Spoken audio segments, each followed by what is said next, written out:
여러분 잔치에서 음식이 떨어진 것을 경험해 본 적이 있습니까? 제가 어릴 때는 보통 이제 잔치하면은 다들 집에서 이렇게 했는데 지금은 이제 좀 이제 어디 음식점을 빌리거나 뭐 식장을 빌려서 다들 하기 때문에 옛날하고는 좀 잔치가 조금 제가 어릴 때 생각하던 잔치하고는 좀 다른 것 같습니다. 제가 대학 때 한 교수님의 그 결혼식에 간 적이 있었는데 그분이 교수님이면서 목사님이었습니다. 그래서 손님이 참 많았습니다. 하객을 한 600명 정도 예상했는데 온 인원이 한 1,300명 됐습니다. 그러니까 음식이 부족했죠. 그래서 그 친척들이 난리가 난 겁니다. 그래서 주변에 있는 음식점들을 찾아다니면서 막 급하게 섭외하는데도 뭐 안 돼가지고 밥 못 먹고 돌아가는 손님들이 참 많았습니다. 그래서 그 교수님과 그 가족들이 굉장히 미안해하는 것을 본 적이 있습니다. 잔치를 벌였는데 음식이 떨어졌다고 하는 것처럼 참 당황스러운 일이 없죠. 근데 우리나라에서도 그런데 이스라엘에서도 음식이 떨어지면 이건 참 어떻게 할 수가 없는 겁니다. 근데 음식 중에서도 이 포도주가 떨어지면 이건 진짜 커다란 일이 나는 겁니다. 뭐 요즘에 그 어떤 분이 얘기해 주는 걸 들었는데 그 유대인들은 그 잔치 중에 포도주가 떨어지면 손님이 그 주인을 고소를 하는 일도 있다고 합니다. 자기네들을 무시했다는 거죠. 그만큼 이 포도주가 차지하는 비중이 많았는데요. 여러분 나사렛 근처의 성읍 가나에서 혼인잔치가 있었습니다.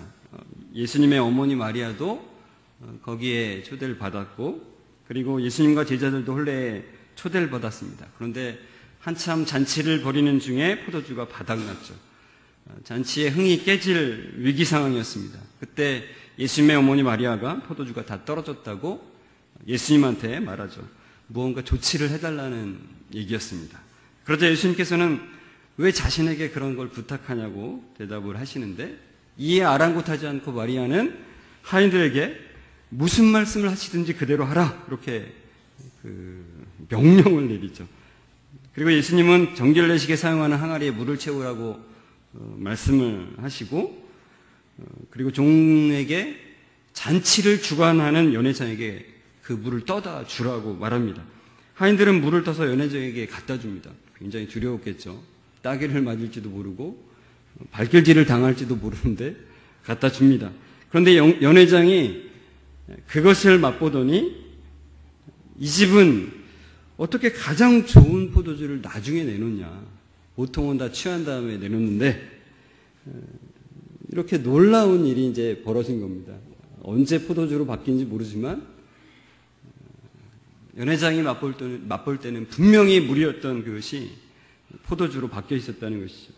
예수님은 이 표적을 행하심으로 그 영광을 나타내셨다라고 성경 말씀 우리에게 말해주고 있고 그리고 제자들이 예수님을 믿게 되었다고 말해주고 있습니다. 어린 시절부터 그 신앙생활을 하신 분들은 이 본문을 굉장히 많이 들으셨을 겁니다. 제가 지금 간략하게 그 스토리를 말씀드렸는데 안 듣고도 다 외우실 정도가 되시지 않았을까. 저도 어릴 때부터 이런 노래도 많이 불렀습니다. 예수님이 말씀하시니 물이 변하여 포도주 됐네. 이런 들어보신 적 있으십니까? 막 따라하시는 분들이 몇 분 있는데 이런 노래도 있고 무수히 이 이야기는 너무나 유명하죠. 그런데 이 요한복음 그 2장 11절을 보면 예수께서 이 첫 표적을 갈릴리 가나에서 행하여 이 표적이라는 말이 나옵니다. 그러니까 이 표적은 기적 중에서도 좀 특별한 말인데 기적과 표적의 차이점은 기적은 초자연적인 일이 일어나는 것을 바로 기적이라고 하죠. 그런데 표적은 단순히 초자연적인 일이 아니라 그 기적 뒤에 엄청난 영적 의미가 숨어져 있는 것을 표적이라고 합니다. 그러니까 이 갈릴리 가나에서 물이 포도주로 바뀐 이 사건은 굉장한 영적 의미가 사실 거기에 담겨 있다는 것입니다. 그게 뭔지 아시겠습니까? 만약에 여러분이 예수님이 혼인잔치 중에 포도주가 떨어졌는데 예수님이 물로 포도주를 만들어주셨대요. 역시 예수님은 곤경에 처한 사람들을 잘 도우셔. 이렇게 알고 계신다거나 또는 역시 예수님은 기적을 행하시는 메시아, 하나님이 분명해. 내가 믿어야지. 이렇게 알고 계시는 것, 잘 알고 계시는 것입니다. 그러나 이것 이상이 있다는 거죠. 이것 이상이 여기에 담겨져 있다는 겁니다. 저도 이 표적이라는 말을 알고서 그 영적인 의미를 조금 더 깊이 알려고 굉장히 애를 써보았으나 쉽게 도대체 여기서 그 이면에 있는 깊은 의미가 뭔지를 사실 잡아내기가 너무 어렵더라고요. 그래서 아무리 애를 써도 보일 듯이 보이지 않고 잡힐 듯이 잡히지 않는 그 뭔가가 참 저를 오랫동안 괴롭혔습니다. 제가 이 본문을 보면서 그래서 가졌던 세 가지 질문이 있는데요. 그걸 여러분에게 좀 먼저 그 질문을 드리겠습니다. 첫 번째 질문, 이스라엘 백성에게 이 포도주란 건 도대체 무슨 의미일까? 우리가 생각하는 포도주라는 의미와 어떤 차이가 있을까? 궁금하지 않으십니까? 저랑 같이 이제까지 궁금증을 안 가지셨더라도 저랑 같이 이 시간에 한번 궁금증 속으로 좀 들어가 봤으면 좋겠어요. 도대체 이스라엘 사람들이 생각하는 이 포도주는 뭘 의미할까?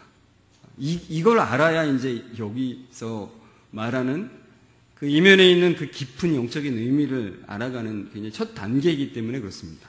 자, 두 번째 질문은 예수님이 말씀하신 내 때라는 것은 도대체 언제를 말씀하시는 건가? 쉽게 생각하면은 나 지금 기적을 행할 때 아닙니다. 이렇게 말하는 것 같은데 사실은 거기에 또 뭔가 다른 의미가 있다는 거죠. 이 요한복음 전체로 볼 때. 이 두 번째 질문을 좀 같이 궁금증을 가졌으면 좋겠고요. 세 번째 질문은 어머니 마리아에게 거절하신 것 같았는데 왜 예수님은 결국 기적을 행하셨는가라는 거예요. 거절하려면 끝까지 거절하시던가 그러지. 왜 결국은 물로 포도주를 만드셨나? 그러면 앞에 말은 뭐하러 하셨나? 궁금하지 않으십니까? 같이 궁금증을 가지고 같이 이 세 가지 질문에 대한 답을 좀 찾아가 보겠습니다. 첫 번째 질문부터 같이 좀 살펴보도록 합니다. 유대인들에게 포도주란 과연 어떤 의미일까? 어떤 분은 이렇게 말합니다. 성경에 언제 술 마시지 말라 그랬냐? 술 취하지 말라 그랬지.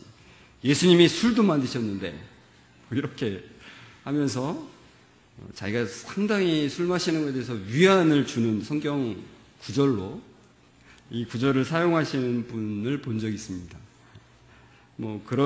혼자 위안을 삼는 거에는 어쩔 수는 없겠지만 그러나 우리가 생각하는 술과 이스라엘 사람들이 생각하는 이 포도주와는 좀 사실 차이가 있다는 거죠. 어떤 차이가 있냐면요. 우선은 포도주에 대한 성경적인 개념을 좀 보겠습니다. 시편 4편에 나오는 구절인데 제가 그냥 읽을게요. 주께서 내 마음에 두신 기쁨은 그들의 곡식과 새 포도주가 풍성할 때보다 더하니이다. 그러니까 기쁨을 비교를 할 때 포도주가 풍성한 것과 비교를 해서 말하는 거거든요. 그러니까 이스라엘 사람들이 생각하는 기쁨 그럴 때는 굉장히 비교 대상이 포도주가 풍성한 거예요. 그러니까 포도주가 풍성한 것을 굉장히 기쁨으로 여기고 있다는 거죠. 시편 104편에는 이런 구절이 있습니다. 사람의 마음을 기쁘게 하는 포도주.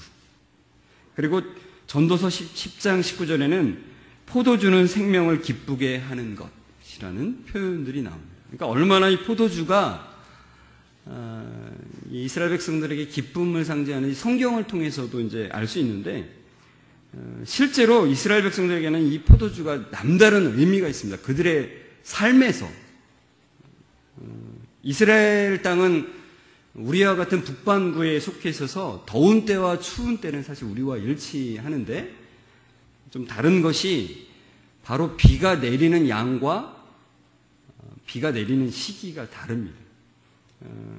이스라엘은 정말 비가 적게 내립니다. 약 평균 강수량이 한 240mm. 그러니까 우리나라에 비교하자면 정말 턱없이 부족한 양이죠. 우리나라는 연평균 강수량이 어느 정도 될까요? 약 1300입니다. 1300과 240, 거의 5분의 1, 6분의 1 수준의 양입니다. 세계 평균은 약 900 정도라고 합니다. 그러니까 굉장히 이곳은 메마른 지역이에요. 비가 정말 적게 내리는 지역이죠.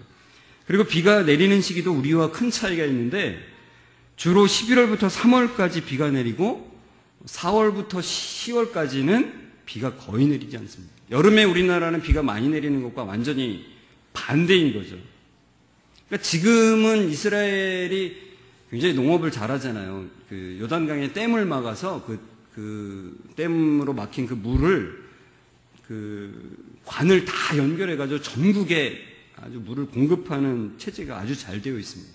그러니까 지금은 뭐 그렇게 물 걱정을 하지 않는데 이 성경 시대만 해도 참 그 비가 적게 내리는 것, 특히 4월부터 10월까지의 그 비가 적게 내리는 그 시기를 어떻게 견뎌내느냐는 굉장히 중요한 문제였습니다. 그 문제를 해결하는 나름대로의 그들의 방법은 바로 빗물을 비축하는 웅덩이를 파는 것이었습니다. 그래서 그 웅덩이에 물을 비가 많이 올 때 잘 저축해 두었다가 4월부터 조금씩 그 물을 이제 길어다 쓰는 거죠. 그런데 4월, 5월, 6월, 7월, 8월 이렇게 몇 달이 지나면 당연히 아무리 그 웅덩이가 커도 뭐 스며 나가는 것부터 시작해서 떠서 뭐 쓰는 것 이런 걸 다 포함하면 이제 줄어들죠. 바닥이 금방 드러나게 된다는 것입니다. 그러면 물이 줄어드는 걸 본 이스라엘 사람들은 어떻겠습니까? 마음이 타들어가는 거 아닙니까? 물이 없어지는데 더 이상 마실 물이 없는데 어떤 분은 그럴 거예요. 웅덩이에 있는 물을 어떻게 마셔? 뭐 이럴 거예요.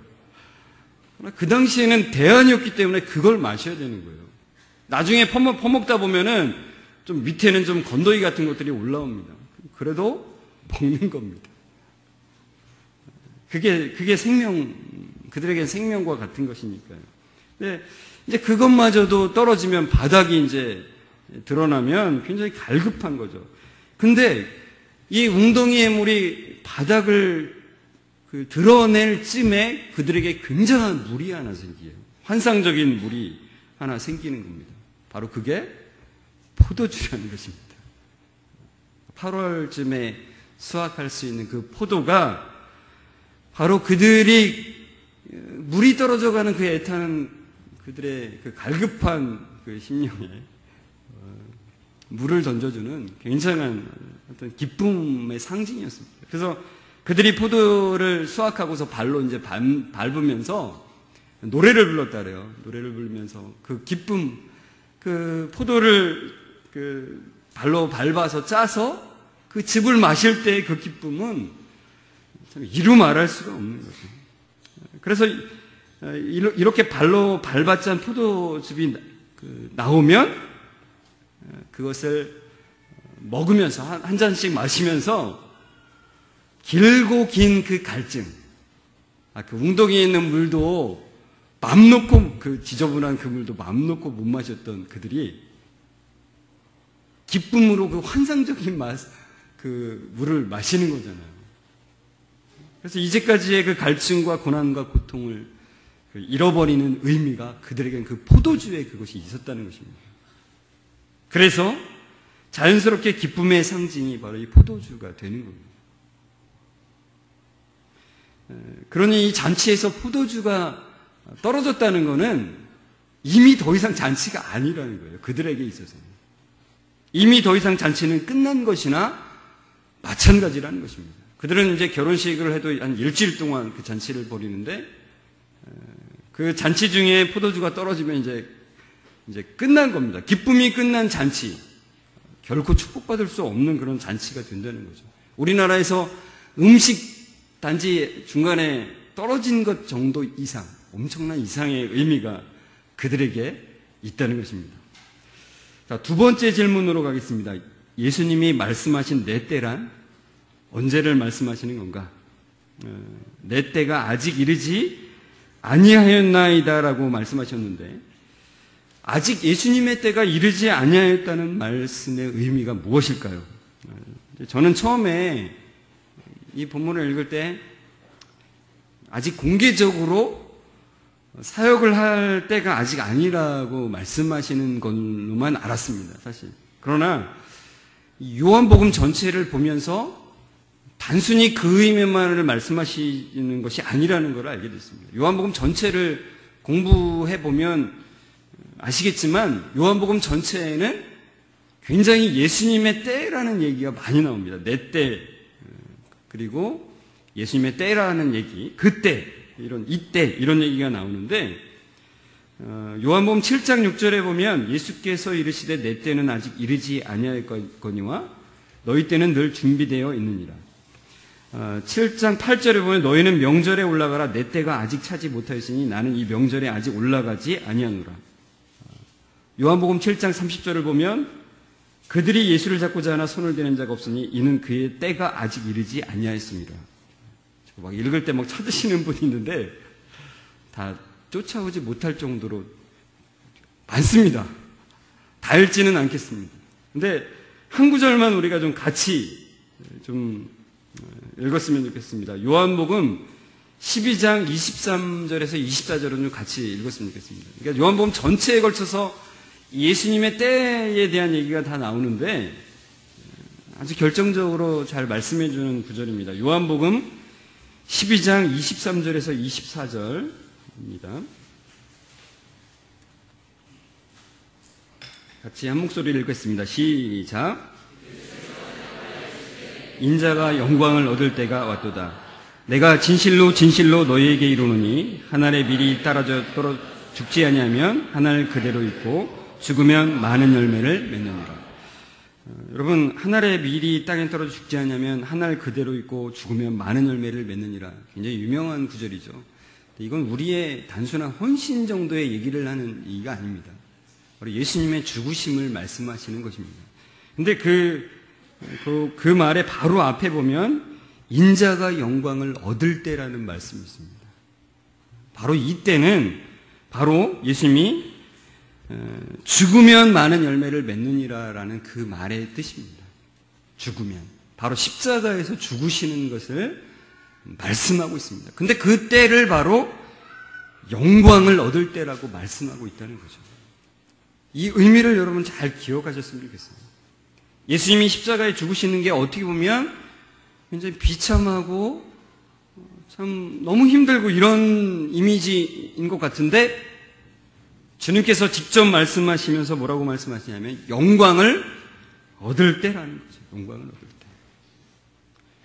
여러분, 예수님께서 말씀하시는 영광을 얻는 때 바로 메시아로서의 사역의 그 완성을 이루는 때라는 것이죠. 메시아로서. 예수님께서 이 땅에 오신 목적을 이루시는 그때. 그때가 바로 굉장히 예수님한테는 온전한 영광을 얻으시는 때라는 것입니다. 여러분, 이렇게 요한복음은 예수님의 때를 처음부터 끝까지 일관적으로 기술하고 있다는 것입니다. 그때가 가리키는 건 뭐라고요? 바로 십자가에서 죽으시는 때라는 것입니다.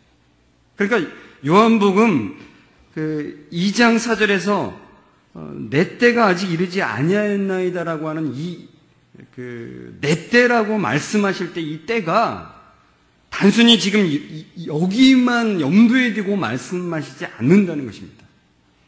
어머니, 저 아직 공개적으로 일할 때 아닙니다. 이 얘기 정도를 뛰어넘고 있다는 것을 요한복음은 의도적으로 말하고 있다는 것입니다. 처음부터 끝까지 이 때를 계속해서 반복해서 언급을 하고 있어요. 그러니까 요한복음은 처음부터 이 마지막 때를 향해서 일관되게 예수님께서 가고 있다는 것을 보여주고 있는 책이라는 것입니다. 말씀이라는 것입니다. 왜 예수님께서 이 혼인잔치에서 이 혼인잔치 자리에서 포도주가 떨어진 이 자리에서 이 십자가의 죽음에 관련된 이 말씀을 이 때의 이야기를 말씀하셨을까요? 세 번째 질문을 살펴보면서 같이 이것도 같이 좀 살펴봤으면 좋겠습니다. 세 번째 질문입니다. 마리아에게 거절하신 것 같더니 왜 예수님은 기적을 결국 일으키셨나? 여러분, 마리아를 숭배하는 사람들은 이 본문을 가지고 많이 말합니다. 결국 봐라, 예수님이 마리아가 부탁했으니까 결국 한 거 아니냐. 이렇게.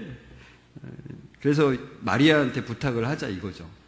그럼 마리아가 또 예수님한테 부탁해서 우리의 기도를 들어줄 것이다. 이렇게 얘기를 하는데, 근데 예수님께서 대답하신 것을 보면 4절에 보면 예수께서 이르시되 여자여 나와 무슨 상관이 있나이까. 여기서 이 여자여라고 하는 말이 참 우리로서는 조금 약간 이해가 안 되죠. 갑자기 예수님이 여자여 이러셨을까. 근데 여기는 이제 원어상으로 보면은 좀 우리말로 조금 더 정확하게 해석하자면 부인 이런 말입니다. 조금 더 높인 말이죠.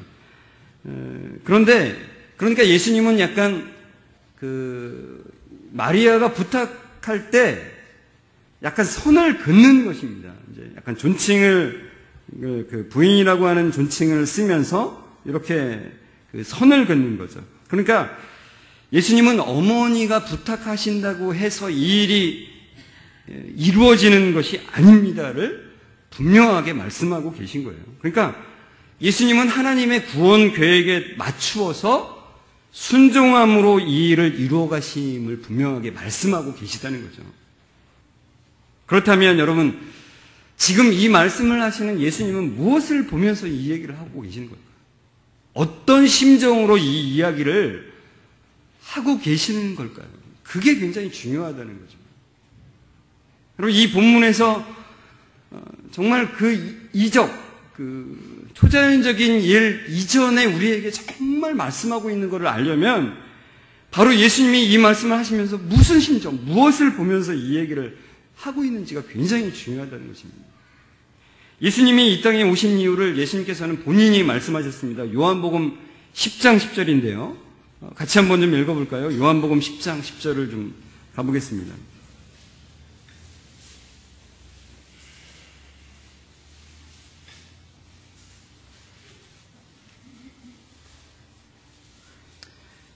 같이 읽습니다. 시작. 도둑이 오는 것은 도둑질하고 죽이고 멸망시키려는 것뿐이요 내가 온 것은 양으로 생명을 얻게 하고 더 풍성히 얻게 하려는 것이라. 예수님이 오신 목적은 양으로 생명을 얻게 하는 거예요. 첫 번째 목적은 그겁니다. 그 이야기는 다른 말로 바꾸자면 양이 생명이 없다는 거예요. 생명이 없는지도 모른 채 어디론가 가고 있는 양들이라는 겁니다. 그래서 그 양들을 향해서 애타는 마음으로 이 땅에 오셨고, 그러니까 죄는 없으시지만 죄의 모양으로 이 땅에 오신 거죠. 그리고 그 양들을 향해서 늘 애타는 마음으로 그 양들을 보셨습니다.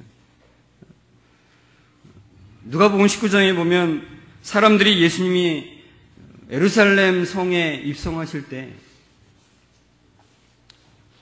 종려나무 가지를 흔들면서 호산나라고 외칠 때 예수님을 그렇게 환영하는 그런 분위기 속에서도 예수님은 예루살렘 성을 보면서 우셨어요. 그러니까 사람들이 지금 전체적으로 다 바라보고 있는 것과는 전혀 다른 것을 예수님은 보고 계시다는 거죠. 그들의 악으로 멸망당할 그 성. 자기들이 생명이 없는 채인지도 모른 채 어디론가 열심히 달려가고 있는 그들을 향해 눈물을 흘리시는 것입니다. 누가복음 23장에 보면 또 백성과 및 그를 위하여 가슴을 치며 우는 여자의 큰 무리가 십자가를 지고 가시는 예수님을 따라올 때 예수님이 십자가 지신 것이 너무나 고통스러운 것 같아서 그것을 안타까워하면서 울면서 따라오는 그 여인과 무리들에게 예수님께서 말씀하시죠. 예루살렘의 딸들아 나를 위하여 울지 말고 너희와 너의 자녀를 위하여 울라. 이렇게 말씀하십니다. 그러니까 예수님은 지금 사람들이 보는 것과는 너무 다른 것을 보고 계세요. 진짜로 슬퍼해야 되는 것이 무엇인지를 예수님은 보고 계시다는 것입니다. 이 혼인잔치 자리에서도 똑같습니다. 예수님은 하늘의 생명과 하늘의 기쁨이 없는 자들을 지금 보면서 안타까워 하시는 그 마음을 가지고 계십니다. 예수님은 단지 잔치자리에서 포도주가 떨어진 것만으로 안타까워 하시는 게 아니라 그들이 하늘의 생명과 하늘의 기쁨이 채워지지 않는 그들의 상태를 보면서 안타깝게 그들을 바라보고 계시다는 거죠. 그 안타까운 심정으로 말씀하시는 겁니다. 내 때가 아직 이르지 아니하였나이다. 이 말씀은 포도주, 즉 기쁨이 끊긴 이들에게 기쁨을 채워줄 수 있는 그때가 아직은 되지 않았다는 그 안타까운 심정이 배어있는 거고요. 그리고 그 하늘의 기쁨, 그 하늘이 주는 그 포도주의 맛을 모르는 그 잔치자리에 있는 사람들에 대한 그 안타까움이 사실 내 때가 이르지 아니하였나라는 말에 사실 배어있다는 거죠. 그러나 결국 예수님께서는 그 참된 포도주를 내어서 그 하늘의 기쁨을 내어줄 리가 예수님이라는 것을 보여주시죠. 그 물로, 정말 그냥 맹물, 그 물로 포도주를 만드심으로 예수님이 그 참된 하늘의 기쁨을 그들에게 줄 분이라는 것을 그들에게 알려주신다는 것입니다. 여러분, 이 본문의 상황은 사실 우리 인생을 사실 잘 보여주고 있어요. 인간의 삶은 포도주가 떨어진 삶과 사실 같습니다. 포도주가 떨어졌다는 것은 결국 기쁨이 떨어진다는 것. 한계가 있다는 거죠. 우리는 늘 잔치를 벌이고 뭔가 기쁜 일을 하고 뭔가를 하고 만족된 것들을 여러 가지 하지만 우리의 삶은 결국 한계가 있다는 겁니다. 끊임없는 기쁨을 제공해 줄 것은 없다는 거죠.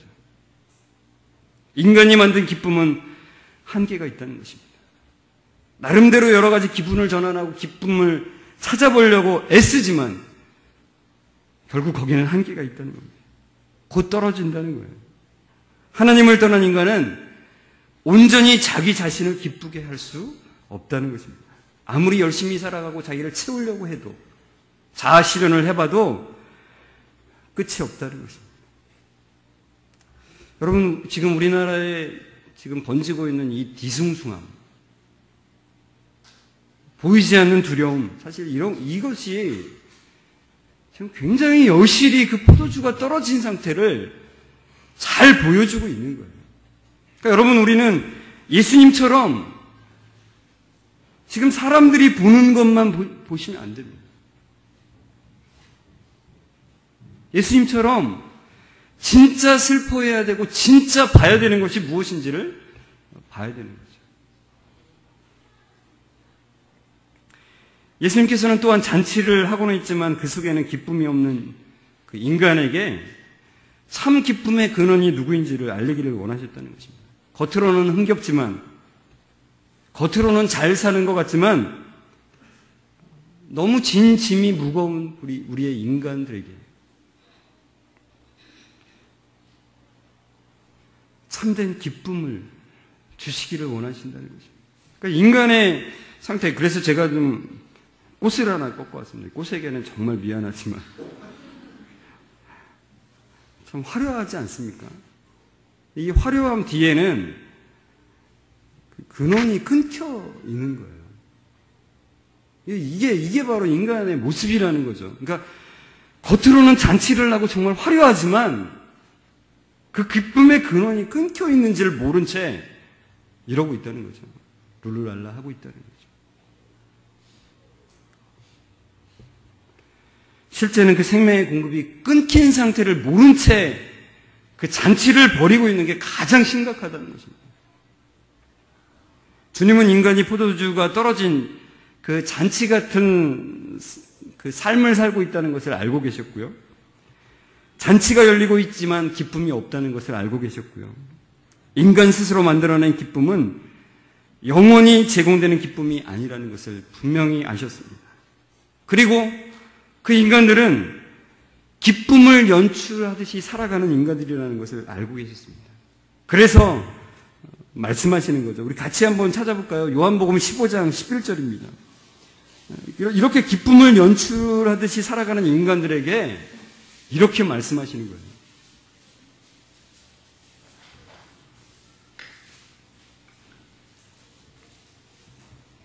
같이 읽겠습니다. 시작. 내가 이것을 너희에게 이름은 내 기쁨이 너희 안에 있어 너희 기쁨을 충만하게 하려 합니다. 여러분, 요한복음 15장은 무슨 장이라고 하죠? 포도나무 비유장이라고 하잖아요. 기쁨이 떨어진, 포도주가 떨어진 그들에게 참된 포도나무 대신 예수님이 말씀하시는 거예요. 내가 이것을 너희에게 이름은 내 기쁨이 너희 안에 있어 너희 기쁨을 충만하게 하려 합니다. 여러분, 이 기쁨은 보통의 기쁨이 아닙니다. 인간이 만들어내는 기쁨과는 다르다는 것입니다. 하나님의 기쁨이죠. 왔다가 그냥 금방 없어질 한계가 있는 그런 기쁨이 아니라, 헛된 기쁨이 아니라 하나님이 영원히 공급하시는 그 기쁨이라는 것입니다. 여러분, 어거스틴은 참회록에서 이런 말을 쓰고 있습니다.